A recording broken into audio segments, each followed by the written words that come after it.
Direct investisseur, ça continue à 10h08. Nous accueillons Mathieu Driol, analyste chez Debuy2. Bonjour Mathieu. Bonjour. Vous êtes intéressé ce matin à certaines valeurs bancaires. Je voulais effectivement revenir sur ce secteur qui a plutôt bien profité ces derniers jours, que ce soit du comportement plus général des indices, l'annonce de la Fed. Bref, un secteur qui reste relativement porteur. On était positionné dessus d'ailleurs dans notre portefeuille sur la BNP. On est sorti le 23 hier aux alentours des 54,89. Ça a généré une performance positive de 5,66%. Et alors si mon ordinateur veut bien mettre les cours à jour. 5,66% donc de performance depuis que vous étiez rentré. Pourquoi sortir actuellement des bancaires? Alors, de façon très mécanique, objectif atteint, je sors. Je réfléchis même pas, savoir si faudrait éventuellement que je garde ou pas, ou peut-être que j'augmente la cible, je remonte le stop, etc. J'ai une politique là-dessus qui est assez brutal. L'objectif est touché, on sort, on encaisse, et puis après, s'il faut qu'on se repositionne dessus 2 jours après sur un nouveau scénario de marché, que ce soit à l'achat, à la vente, bref, peu importe, ça ne me dérangera pas, je reviendrai dessus. Mais en attendant, je préfère toujours loquer des gains quand on a loqué, c'est-à-dire sécurisé. Voilà, sécurisé. On encaisse. Le dicton boursier, ce qui est pris n'est plus à prendre. Exactement, on encaisse. On a bien vu quelque chose, on est bien rentré, on a atteint l'objectif. Il faut que ça se concrétise sur le compte par des sous, quoi, tout simplement. Parce que sinon, le problème, c'est que si vous avez tout bien vu et que vous n'encaissez jamais, il y a un moment où ça se retourne. Il peut se passer un accident de marché, quoi que ce soit. Puis si vous reperdez tout alors que vous avez tout bien vu, qu'au final, ça fait une opération perdante, vous le faites une fois, vous le ferez une fois, puis vous le ferez pas deux. Parce qu'il y a un moment où c'est pénible d'avoir raison et qu'au final, on encaisse ça paye pas. Rien du tout. Voilà, exactement. Est-ce qu'il y a d'autres dossiers justement sur lesquels vous avez fait des arbitrages, entrées, sorties? Alors, il y a Crédit Agricole que j'avais débouclé, mais je ne sais pas. Voilà. Crédit Agricole que j'avais pris aussi dans la remontée dans ce canal. Les cours ont encore un petit potentiel haussier vers 13,83. Ça met un petit peu de temps ce matin à s'afficher à l'écran. Néanmoins, ils étaient sortis donc, par le haut de ce canal, limite réintégrés en cours de journée. Je trouvais que c'était un peu excessif entre guillemets en intraday. Donc comme j'étais sur un objectif aussi sur la BNP, j'ai préféré déboucler. Mais dans l'absolu, ça reste le secteur bancaire reste globalement quand même plutôt bien orienté, plutôt fort. D'accord, ça veut dire que peut-être vous attendrez qu'il y ait, on parle de consolidation, bon ça fait un petit moment qu'on l'attend sur ce secteur, une respiration en tout cas pour éventuellement revenir sur ces dossiers? Alors la respiration, la consolidation, en ce moment ce qu'il faut bien voir sur les indices, c'est que la consolidation c'est 2 jours. Hein. C'est jamais 2 jours, plus de 2 jours et c'est 1%, 1% et demi. Quoi. Donc s'il faut, on l'a fait hier par exemple. On l'a vu ce matin hein, déjà. On a eu un CAC qui a ouvert dans le rouge. Hein. On a baissé de quelques points. On a fait 5020 au plus bas pour repartir très fortement à la hausse. Directement. En fait, ce qu'il faut bien voir, c'est que graphiquement, hein, depuis le début janvier, depuis le début d'année, on n'a jamais fait plus de 2 bougies noires d'affilée. Voilà. Donc, alors bougie noire, on rappelle, bougie noire, pour les non-initiés. Donc une ouverture plutôt en hausse, ou en tout cas en hauteur, et une clôture inférieure à l'ouverture. Donc une baisse de marché, pas forcément d'ailleurs, parce que si on ouvre très très haut et qu'on baisse moins que l'ouverture précédente, ça reste une hausse, mais le mouvement, la dynamique de la journée est elle baissière. D'accord. Voilà, donc ça peut y avoir des petites nuances. Ici, la seule fois qu'on a corrigé 2 jours, c'était les 26-27 janvier. Et c'est tout. C'est la correction, c'est maximum en ce moment 2 jours. Donc hier on a baissé, aujourd'hui on repart s'il faut.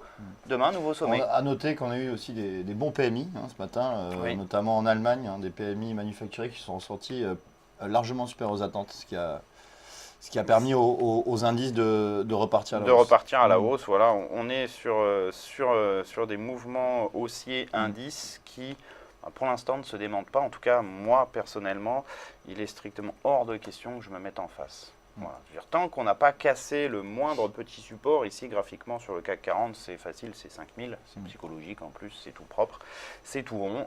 Tant qu'on n'a pas cassé 5000, moi, il est hors de question que je ne shorte quoi que ce soit. Pourquoi? Parce que je ne vais pas me mettre en face d'une telle tendance, parce que déjà, premièrement, j'ai pas de stop. Je veux dire, on vaut 5142 au-dessus de la résistance majeure, ou 49, ou 53, bref, la configuration, c'est la même, et je vais vraiment attendre un signal de retournement clair pour éventuellement commencer à vendre, à shorter ce marché.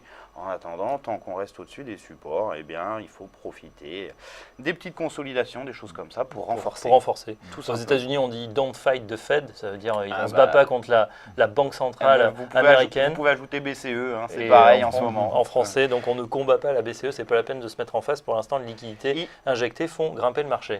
Ils peuvent rester solvables beaucoup plus longtemps que vous, c'est eux qui impriment les billets. Donc voilà, faut pas se mettre en face, jamais, jamais, jamais. Ça, pareil, on le fait une fois, ça nous coûte de l'argent et puis on arrête à un moment. Est-ce qu'il y a d'autres titres qui sont dans le radar que vous surveillez, sur lesquels vous allez vous positionner éventuellement? Alors je regarde Alcatel.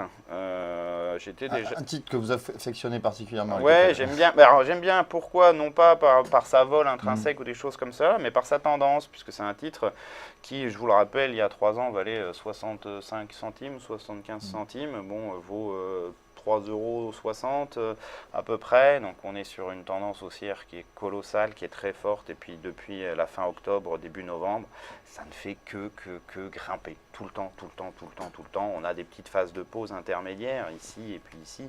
Mais sinon, après, ça reste de la hausse. Et là, le niveau à 3,54, qui était une ancienne résistance, on revient la travailler. Si effectivement, je commence à avoir une polarité dessus, polarité, c'est par exemple une ancienne résistance qui devient un support. Pour moi, c'est toujours un signe de tendance. Comme ici, la tendance est haussière, eh bien, je repasserai volontiers à l'achat sur Alcatel en visant 3,79 puis 4 € l'unité avec un stop sous la dernière petite mèche du 10 mars, donc sous 3,50. Donc ça nous fait un rendement risque qui est encore correct. Après, sur un horizon de temps un peu plus long en swing, j'ai un dossier qui m'intéresse, c'est Orange.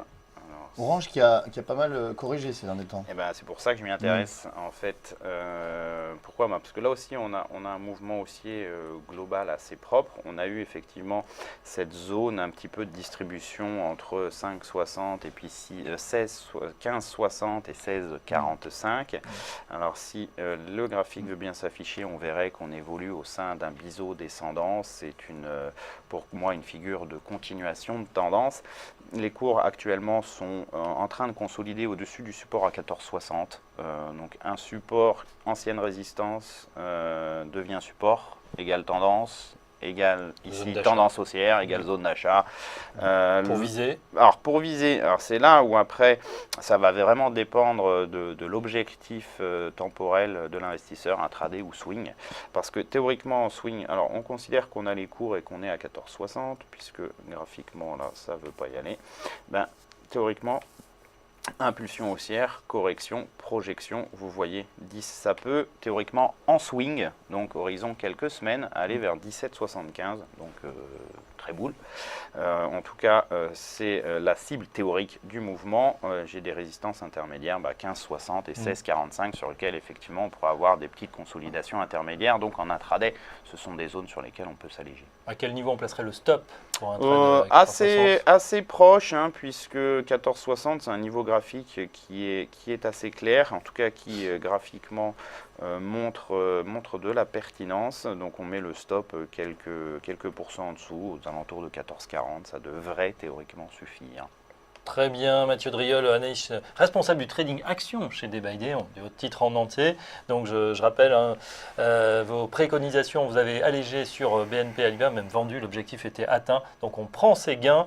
Alcatel, possibilité d'achat sur les 3,54 pour viser les 3,79. Orange, achat à 14,60 pour viser les 17,75. Merci Mathieu, on vous retrouve prochainement dans Direct Investisseur. Merci.